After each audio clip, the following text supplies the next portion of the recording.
Hello, hello, hello. Blessings and greetings to the global community of Christians and my viewers out there. It's a pleasure to be with you once again. My name is Otium Ondo, coming to you live from Central Nigeria, West Africa. And today's topic is just Biden is titled Biden's administration and cryptocurrency. And it is very important we know what is happening in this space right now. This is because we've been saying, uh, Mr. Abundance has been saying that eventually it is not government that will come to adopt cryptocurrency. It is because people understood the power behind this technology and they are rallying behind it. As such, government will have no choice than to accept and use and be part of this technological revolution. Cryptocurrency is very disruptive. It's the most disruptive technology and one of the most disruptive technology in the history of mankind. For the first time in history, money has been able to be decentralized. Just like back in the days, you can't separate religion from state. Now, with the introduction of cryptocurrency, uh, you can actually separate money from state. Otherwise, it is very, very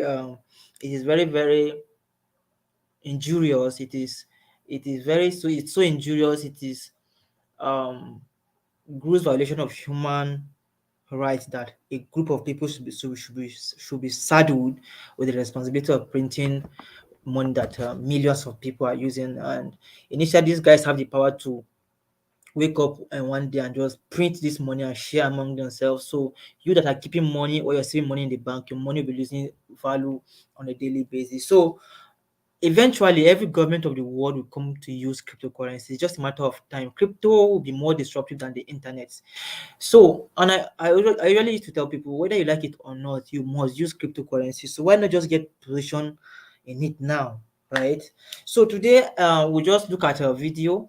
I'll share my screen and I'll show you a summary of Biden's executive order about cryptocurrency. And guys, it's about to get interesting. So one moment, allow me to share my screen. Um,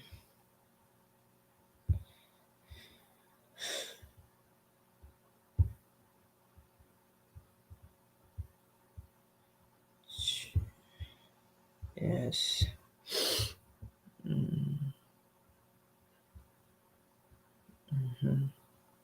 So I guess you can see my screen now. So um this is the video.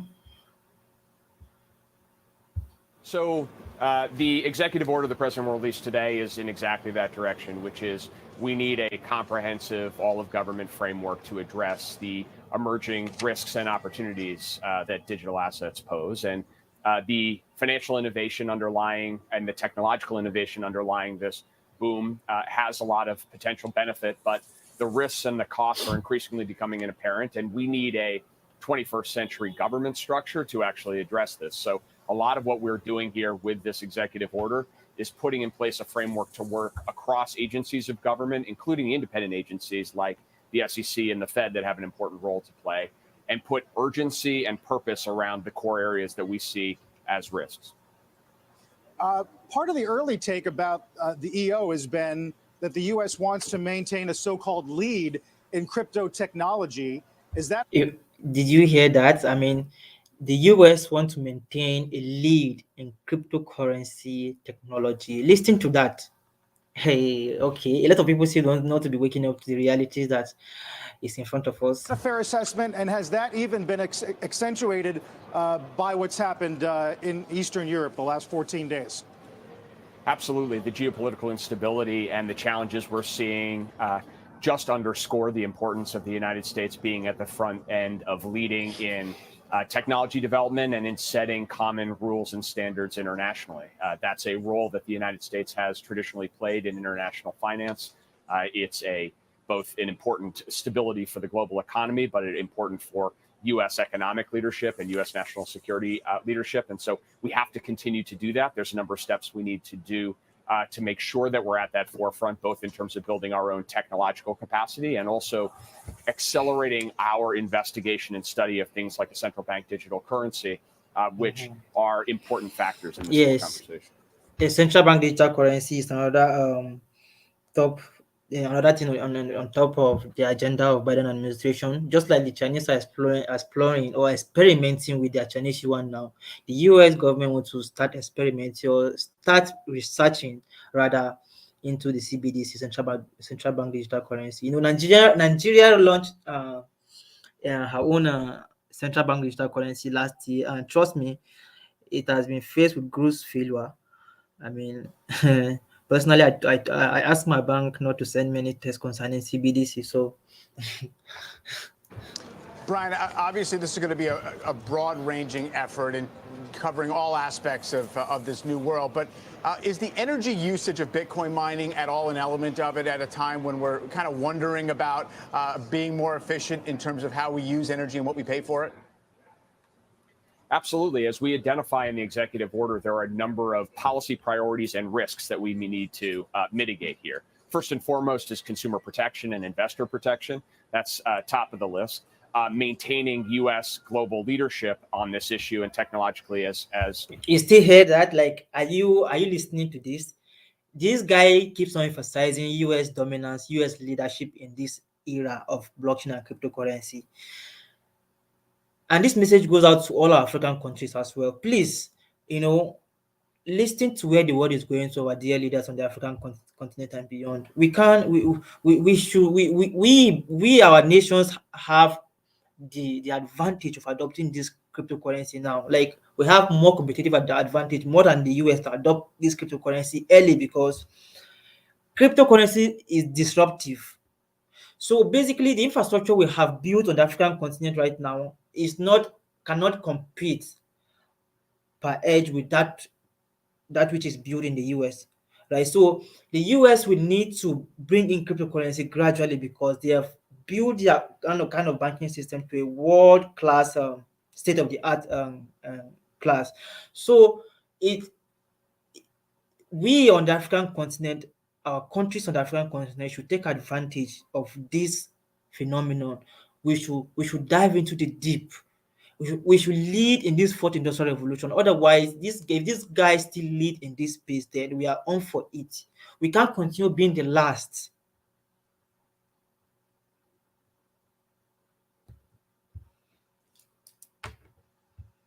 Carl just mentioned, and also making sure that we're doing this consistent with with goals towards sustainability and climate, and also doing this with a nod toward unintended consequences. This is one of the unintended consequences of the technological development, and we're going to need to figure a path forward to responsible use of digital assets that doesn't exacerbate consumer protections, doesn't undermine U.S. leadership, doesn't undermine our energy security as well.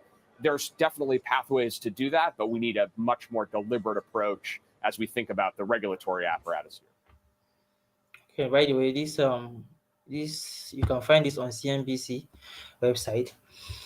So,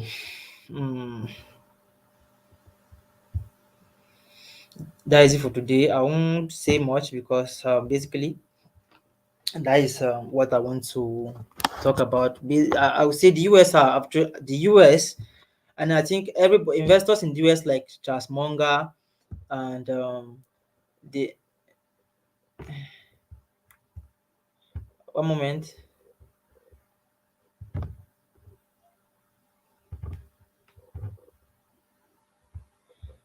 Oh, that's one of the video playing on its own. Yes, I mean there are more than 4 or 5 billionaires in the US that are highly against cryptocurrency, and I feel they will be disappointed by now.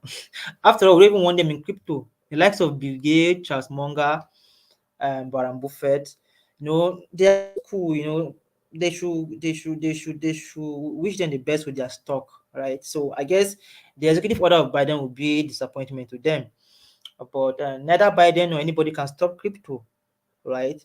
So the time is now. The future of crypto, the future is crypto, and the future is now. And those of us that are in TACC, the Abundance Community Coin, I must tell you, we are ahead of the curve.